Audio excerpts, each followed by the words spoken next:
사랑하는 하나님, 하나님께서 저희에게 어제 하루에도 능력과 힘을 더하여 주셔서 주님 앞에 살아갈 수 있는 하나님, 그런 하루를 허락하여 주시니 감사합니다.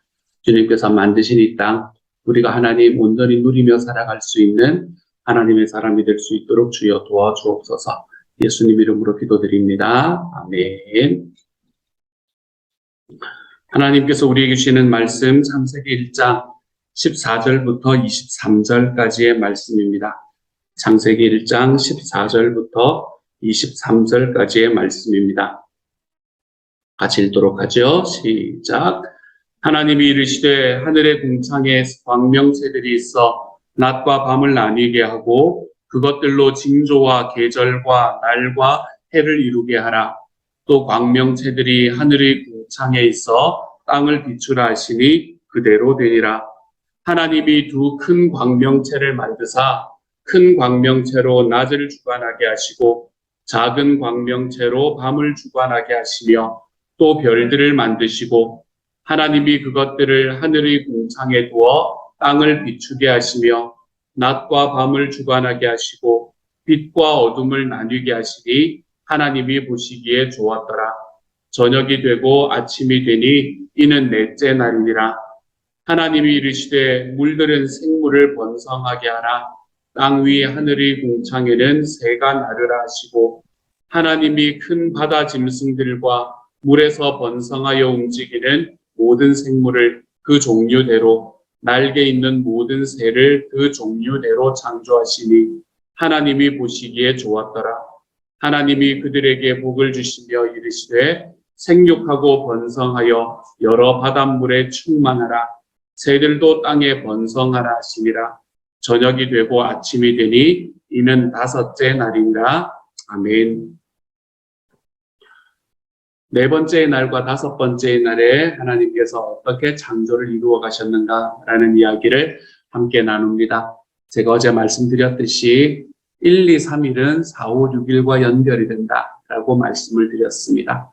창조의 처음에 세 날은 그 이후에 4, 5, 6일에 창조될 그 창조물들이 거하는 공간으로서 창조되었다라고 말씀을 드렸죠. 그래서 첫날에 빛이 있으라라고 이야기를 하셨던 그 자리, 빛이 있으라라고 이야기를 하셨기 때문에 그곳에 빛을 낼 수 있는 것들을 만드신 것이 바로 14절부터 19절까지의 말씀이 우리에게 말하고 있는 겁니다. 그리고 또한 20절부터 23절까지의 말씀은 물과 그리고 하늘에 이 물고기들과 새를 만드는 장면이 나타나지요. 하나님께서 둘째 날에 궁창과 궁창이 나뉘어서 하나는 위에 있는 궁창으로 하나는 아래에 있는 궁창으로, 그래서 아래에 있는 것을 바다라고 이야기를 하시고 위에 있는 것을 하늘이라고 말했다라고 이야기를 하고 있잖아요. 그렇죠? 그래서 그 바다와 하늘에 채워질 것을 오늘의 말씀에서는 만들고 있는 것, 그것이 바로 이 다섯째 날에 창조되는 것들이 우리에게 보여주는 바입니다. 이 말씀을 바라보면 우리는 한 가지를 알 수 있게 돼요. 한 가지를 알 수 있게 되는 게 뭔가 하면 하나님께서는 자기가 만드신 것이 가득 차기를 원하시는구나 라는 것을 알 수 있게 되는 것 같습니다. 하나님은 하나님이 만드신 빛이 있으라라고 이야기하신 그 공간에도 하나님께서 말씀하신 나누어 두신 그 궁창, 그 하늘과 그리고 궁창 아래에 있는 그 바다에도 하나님께서는 모든 것들이 다 그곳에 가득 차기를 원하시는 분이 바로 우리 주님이시다라는 것을 오늘의 말씀을 통해서 볼 수 있게 되는 것 같습니다. 이 말씀을 통해서 어떤 말씀을 제가 처음에는 생각을 했었나 하면 하나님께서는 준비하시는 하나님이구나라는 생각도 했었습니다. 왜냐하면 하나님께서는 마지막 날 사람을 준비를 하시고 그 사람에게 필요한 것들을 지금 다 만들어 가시는 과정이구나라는 생각도 제 마음에 들었어요. 근데 한 가지 이제 제가 좀 그 부분에서 좀 아쉬웠던 것은 어떤 건가 하면 좀 부족했던 것은 어떤 건가 하면 처음에 사람이 창조되었을 때는 여러분 육식을 하질 않았습니다. 너무나 힘들었겠죠? 육식을 하지 않는 게 처음에 사람을 창조하셨을 때 하나님께서는 사람들에게 이 땅에 있는 식물들을 먹으라라고 이야기를 하셨어요. 그래서 아마 첫사람 아담과 하와부터 시작을 해서 그의 자녀들까지는 아마도 채식을 하는 사람들이 아니었을까라고 생각을 하게 됩니다. 육식이 사람에게 주어졌던, 육식이 사람에게 허용이 되었던 첫 번째 사건이 언제인가 하면 노아의 홍수 직후였습니다. 하나님께서 노아에게 이야기를 하시면서 이 땅에 살고 있는 그것들을, 생물들을 먹으라라는 이야기를 그때에 주세요. 그렇기 때문에 이때에 나타났던 이 땅에 만들어졌던 그것들 있잖아요. 이 새들과 그리고 이 물고기들과 이런 것들은 사람에게 먹으라고 주신 것은 아닌 것 같아요. 사람에게 먹으라고 주신 것은 아니고 그것을 채워가는 것으로 하나님께서 주셨던 것 같습니다. 그래서 이 말씀은 우리에게 너무나 분명하게 한 가지를 딱 보여줍니다. 그게 뭔가 하면 하나님께서는 자기가 만든 공간을 채우기를 원하신다라는 사실을, 하나님께서는 이렇게 온 땅을 창조를 하시고 자기가 창조하신 공간을 채우는 것을 바라보시면서 뭐라고 이야기하시냐면 하나님이 보시기에 좋았더라라고 이야기를 합니다. 하나님께서 보시기에 좋았더라라는 이 이야기는 뭐를 말하나 하면 이 땅에 살아가는 모든 존재들은 하나님 앞에서 보기가 좋은 존재다라고 어제 제가 말씀드렸잖아요. 그렇죠? 그래서 그 목적을 따라서 우리가 움직여가는 존재다라고 말씀을 드렸잖아요.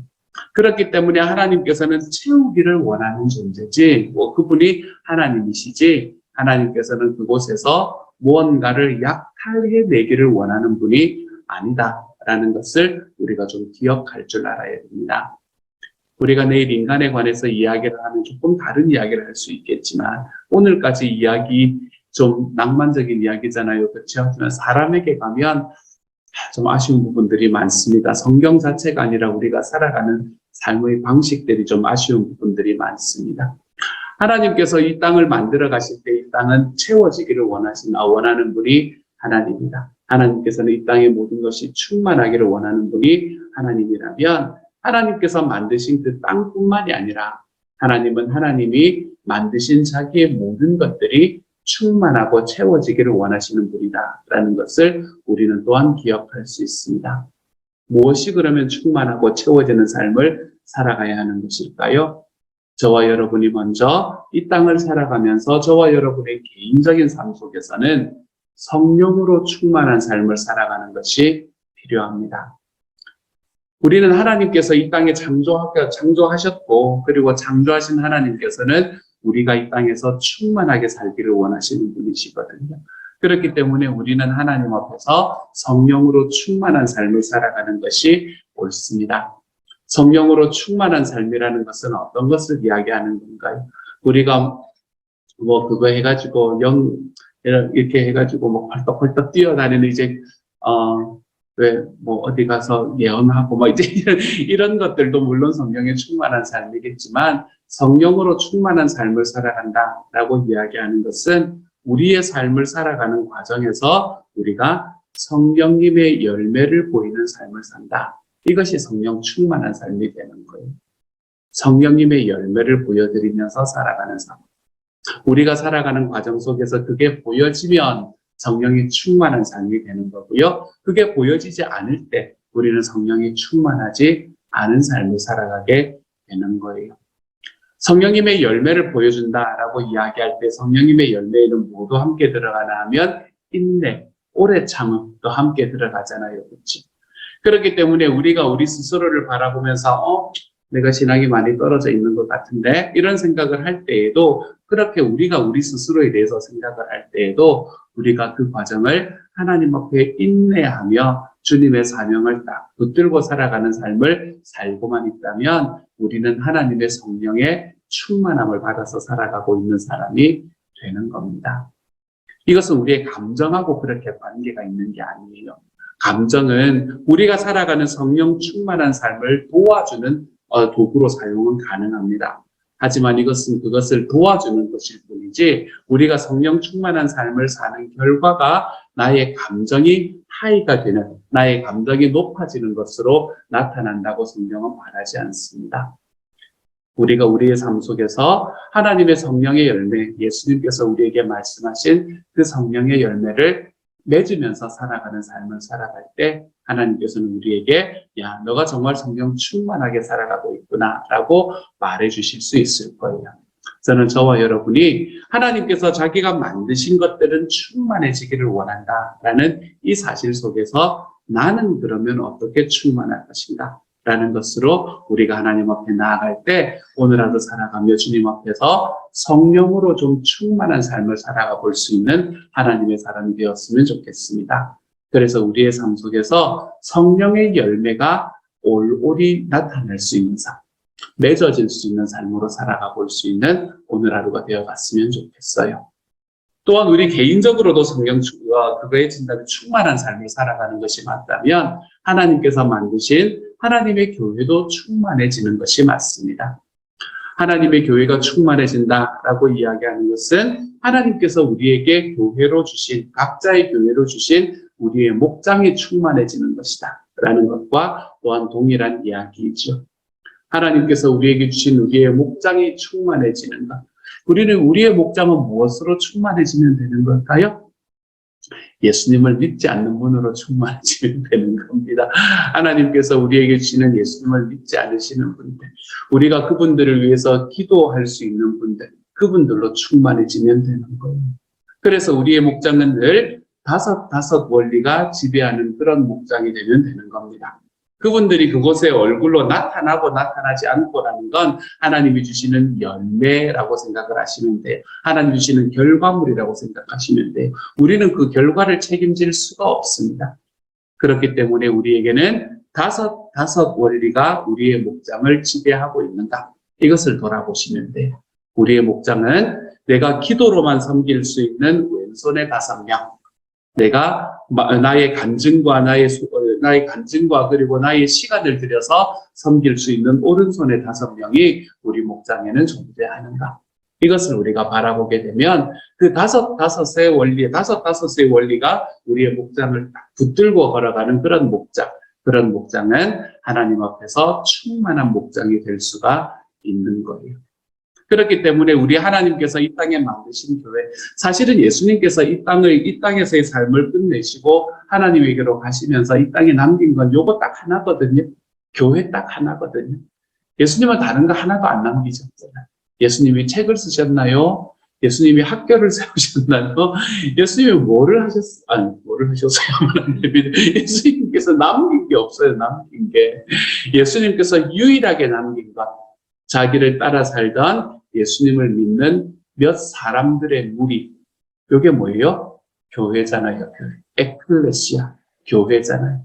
예수님께서 이 땅을 살아가시고 이 땅에서의 33년의 삶을 살아가신 이후에 그리고 주님께로 하나님께로 가시면서 이 땅에 우리에게 남겨주신 그 유일한 하나, 그게 바로 교회거든요. 그리고 우리는 그 교회가 이 연합교회로 모이는 교회라는 것도 인정을 하지만 우리 각각의 집에서 모이는 우리의 목장들이 이 교회의 역할을 감당하고 있습니다. 라는 걸 또한 우리는 알고 있는 사람들이잖아요. 그렇기 때문에 하나님께서 우리의 목장, 하나님께서 만드신 가장 유일한, 예수님께서 남기신 그 유일한 한 가지의 유산, 이렇게 말하면 될까요? 그 유산이 하나님 앞에서 충만해지는 삶, 하나님 앞에서 충만해지는 삶을 우리 하나님이 또한 원하고 계신다는 거예요.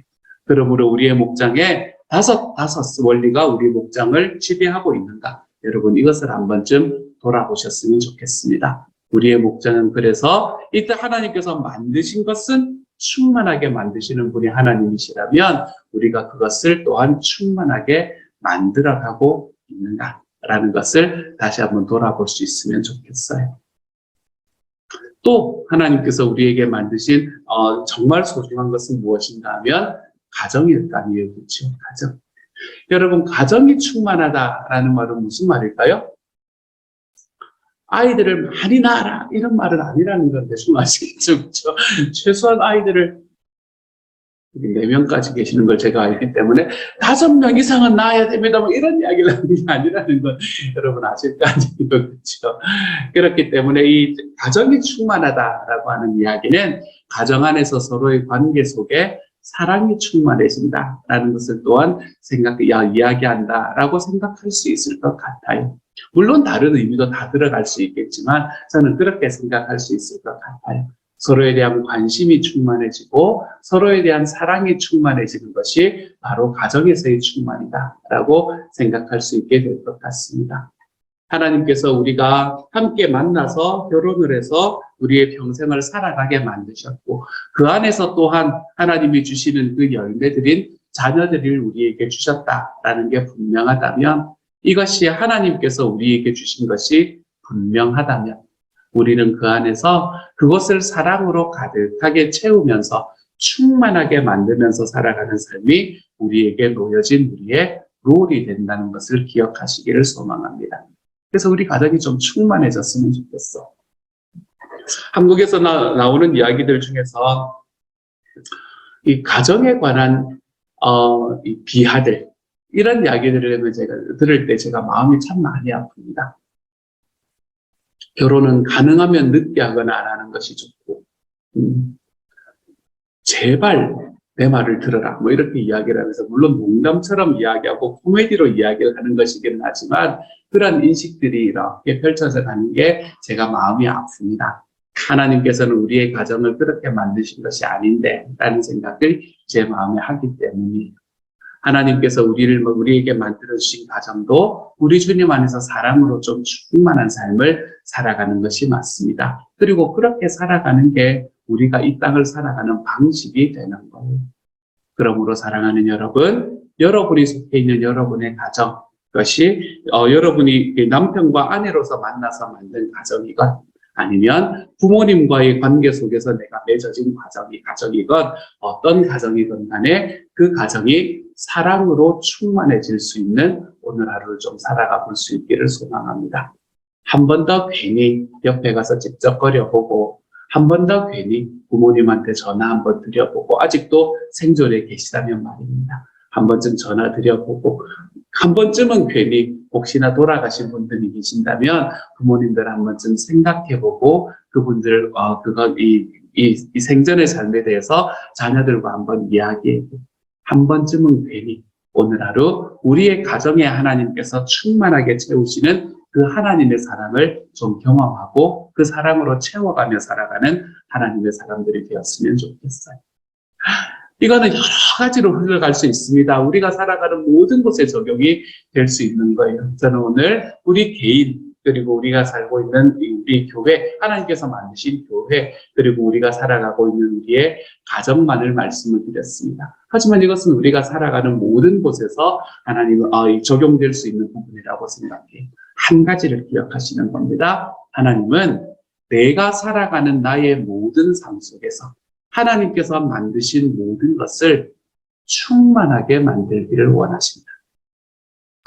저는 우리가 이번에 다음 주부터 있는 우리 심야기도회 3년 만에 하는 심야기도회거든요. 그리고 그 이후에 3년 만에 하는 우리 부흥회 이런 것들을 통해서 하나님께서 우리에게 주시는 이 충만함들이 회복될 수 있는 시간이 될 수 있을 것이라고 믿습니다. 우리의 삶 속에 좀 잦아있는 부분이 있다면 내가 하나님 앞에 좀 더 충만해지고 내가 이제는 좀 개인적으로 생각이 되고 왜 우리가 혼자 집에 있는 시간이 오래 있다 보니까 그런 생각을 하게 되는 때가 있잖아요. 그렇죠? 나 혼자면 충분하지라고 생각을 했던 것들이 오겹줄로 공동체로 하나님 앞에 좀 모여질 수 있는 나아올 수 있는 시간이고 그래서 우리가 이 기간들이 우리의 삶에 하나님이 충만함을 회복시키시는 시간이 될 것이라고 저는 확신합니다. 좀 이 길로 걸어감으로 인해서 기대하고 이번 한 주를 또 준비함으로 인해서 하나님이 우리의 삶에 주시는 이 충만함의 역사가 저와 여러분의 삶에 가득하게 채워질 수 있는 하나님의 사람이 다 되어가시기를 우리 주님 이름으로 축복합니다. 이 시간 같이 한번 기도합니다. 사랑하는 하나님, 하나님께서 만드신 땅을 충만하게 만드시는 주님, 그곳을 가득하게 채우시는 하나님, 하나님께서 만드신 그 땅들, 그 공간들을 채우실 뿐만 아니라 우리에게 주시는 그 공간들도 가득하게 채우기를 원하시는 하나님, 그 하나님 앞에 저희의 삶의 성령 충만으로 나아갈 수 있도록 있기 위해 기도합니다. 저의 목장이 다섯 원리가 지배할 수 있는 목장이 될 수 있기를 기도합니다. 하나님, 저의 가정이 사랑과 관심으로 충만한 가정이 될 수 있기를 기도합니다. 사랑하는 주님, 우리가 살아가는 모든 삶의 과정 속에 이처럼 주님이 원하시는 충만함이 그곳에서 넘칠 수 있게 하여 주시고, 그래서 우리가 살아가는 삶 속에 잦아 들어가고 신앙 안에 힘이 빠져가는 과정 속에서 주님께서 우리를 다시 한번 그 자리에서 일으켜 세워주셔서 주님의 소원 이루며 걸어가는 길로 다시 힘있게 한 걸음 디뎌내 볼 수 있는 저희 모두가 될 수 있도록 주여 도와주옵소서. 모든 말씀을 우리 주님 예수님 이름으로 기도드립니다. 아멘. 하늘에 계신 우리 아버지여, 이름이 거룩히 여김을 받으시오며 나라 임하옵시며 뜻이 하늘에서 이룬 것 같이 땅에서도 이루어지이다. 오늘날 우리에게 일용할 양식을 주옵시고 우리가 우리에게 죄 지은 자를 사하여 준 것 같이 우리 죄를 사하여 주옵시고 우리를 시험에 들게 하지 마옵시고 다만 악에서 구하옵소서. 대개 나라와 권세와 영광이 아버지께 영원히 있사옵나이다. 아멘.